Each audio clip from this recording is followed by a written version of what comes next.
বিশেষ করে বিএনপি ছাড়া সবাই যেন এই হ্যাঁ ভোটের পক্ষে একেবারে উঠে পড়ে লেগেছে। মনে হচ্ছে যে এই হ্যাঁ ভোটটা মনে হয় সংসদ নির্বাচনের থেকেও খুব বেশি জরুরি হয়ে পড়েছে। আপনাদের যদি মনে হয় যে না, বিএনপিকে ছাড়াই, বিএনপিকে বাদ দিয়েই আপনারা দেশটাকে এই আইন শৃঙ্খলা রক্ষাকারী বাহিনী দিয়ে স্থিতিশীল করে রাখবেন, একটু দেখান তো। হ্যাঁ না ভোটের পক্ষে একটা বিতর্কিত বিষয় যেটা আমার চোখে পড়েছে, আমার মনে হয়েছে যে দেশবাসীকে এই ব্যাপারটা আসলে একটু জানানো দরকার। হ্যাঁ না ভোটের পক্ষে যে প্রচারণাটা চলতেছে, আপনারা দেখেছেন যে মনে হচ্ছে যে বিভিন্ন রাজনৈতিক দলগুলো এই বিশেষ করে বিএনপি ছাড়া সবাই যেন এই হ্যাঁ ভোটের পক্ষে একেবারে উঠে পড়ে লেগেছে। মনে হচ্ছে যে এই হ্যাঁ ভোটটা মনে হয় সংসদ নির্বাচনের থেকেও খুব বেশি জরুরি হয়ে পড়েছে। এই হ্যাঁ ভোটের পক্ষে আমি এখনই মত দিচ্ছি না, আর আমি মত না দিলে যে হ্যাঁ ভোট নিয়ে কেউ কাজ করবে না সেটা না।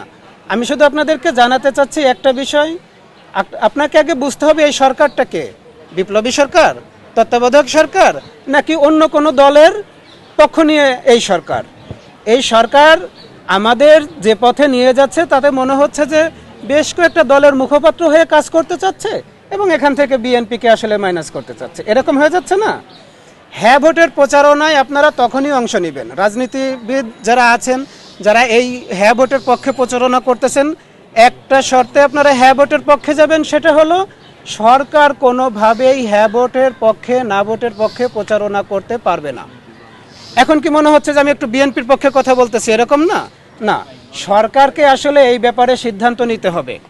প্রথমেই সরকারকে সিদ্ধান্ত নিতে হবে। আপনারা বিভিন্ন এনজিও দিয়ে, আমাদেরকে দিয়ে, বিভিন্ন রাজনৈতিক দলকে দিয়ে আপনারা প্রচারণা চালান, এতে আমার বিন্দুমাত্র কোনো না বলার কিছু থাকবে না। কিন্তু আপনি যখন সরাসরি উঠে পড়ে লাগেন, সরাসরি যখন উঠে পড়ে হ্যাঁ ভোটের পক্ষে লাগেন, সরকার ঘোষণা দিয়ে হ্যাঁ ভোটের পক্ষে চলে যায়, তখন বুঝতে হবে যে তারেক জিয়া রহমান এবং বিএনপিকে এখান থেকে মাইনাস করার যথেষ্ট পায়তারা চলতেছে। এখন আমি বিএনপির পক্ষে না, বিএনপির পক্ষে না কি কারণে? একটা মাত্র কারণ আপনাকে বুঝতে হবে, বাংলাদেশের আইন শৃঙ্খলা রক্ষাকারী বাহিনীর যে ভগ্নদশা, এখনও যে বাংলাদেশ স্থিতিশীল রয়েছে, এই ব্যাপারে তারেক জিয়া রহমানের যথেষ্ট অবদান আছে বলে আমি মনে করি। আপনাদের যদি মনে হয় যে না, বিএনপিকে ছাড়াই, বিএনপিকে বাদ দিয়েই আপনারা দেশটাকে এই আইন শৃঙ্খলা রক্ষাকারী বাহিনী দিয়ে স্থিতিশীল করে রাখবেন, একটু দেখান তো। আমার কথাটা বুঝতে পেরেছেন? সরকারকে একেবারে বিনীতভাবে, খুব ভালোভাবে আপনাদের মাধ্যমে জানিয়ে দিতে চাই যে আপনারা এখনই হ্যাঁ ভোটের পক্ষে না ভোটের পক্ষে প্রচারণাটা বন্ধ করে দেন। আমরা আছি তো, রাজনৈতিক দলগুলো তো আছে। দেখেন, আপনারা যখনই হ্যাঁ ভোটের পক্ষে প্রচারণা চালাচ্ছেন, বিএনপির গতকালের শীর্ষ পর্যায়ের একজন কিন্তু হ্যাঁ ভোটের পক্ষে বলে দিয়েছে তো নাকি? এটা আপনারা বাধ্য করতেছেন না। আমরা বিএনপি এবং জামাতের যে রাজনৈতিক দক্ষতা আমরা দেখতেছি, আমরা শুধু একটা বার্তা বিপ্লবীদের মাধ্যমে পৌঁছে দিতে চাচ্ছি যে আপনারা একেবারে সমতার রাজনীতি, সাম্যের রাজনীতি, একেবারে সুষ্ঠু ধারার রাজনীতিতে ফিরে আসেন। আগামীর রাজনীতিতে কোনোভাবেই কোনো দল যেন দায়িত্ব নিয়ে হ্যাঁ ভোটকে জেতাতে না যায়। আমরা সংসদের যে নির্বাচনটা আছে এর মুখোমুখি দাঁড়িয়ে আছি। আপনারা দেখবেন রাজনীতিবিদরা কিছুদিন আগে বলাই শুরু করেছিল যে আমরা ভোট কেন্দ্র পাহারা দেব। শুনেছিলেন যে আমরা ভোট কেন্দ্র পাহারা দেব, এখানে পুলিশ লাগবে না। এখন অনেকেই বলে ফেলতেছে যে আপনারা ভোট কেন্দ্রে যাবেন, জীবনের ঝুঁকি নিয়ে যাবেন, যেন কোনোভাবে এখানে লুকোচুরি না হইতে পারে। ভাই, আপনারা যারা রাজনীতি করেন তাদেরকে একটু বলে দেই, উত্তরবঙ্গ, দক্ষিণবঙ্গ, পূর্ববঙ্গ, পশ্চিমবঙ্গ, এই যে কিছু কিছু জায়গা আছে আমরা জানি বিএনপির ঘাঁটি হিসেবে পরিচিত, আছে না? অনেক এরিয়া, অনেক জায়গা আছে যেটা জামাতের ঘাঁটি হিসেবে পরিচিত, আমরা জানি তো।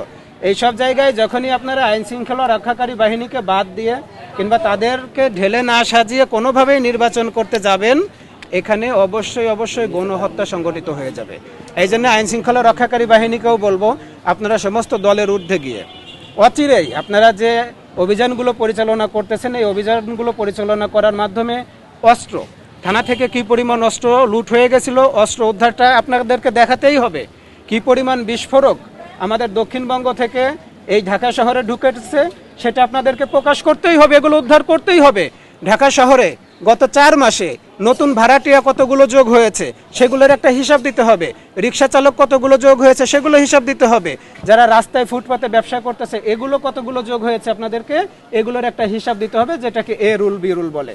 আপনারা যদি এগুলোর হিসাব দিতে পারেন এবং খুব সহজেই পেরে যাবেন। এগুলো একেবারে সামান্য ব্যাপার। দেখবেন যে আগামী নির্বাচনে মানুষ একথা বিশ্বাস করতে শুরু করেছে যে আগামী নির্বাচনটা আইন শৃঙ্খলা রক্ষাকারী বাহিনী খুব ভালোভাবে ধরে রাখতে পারবে।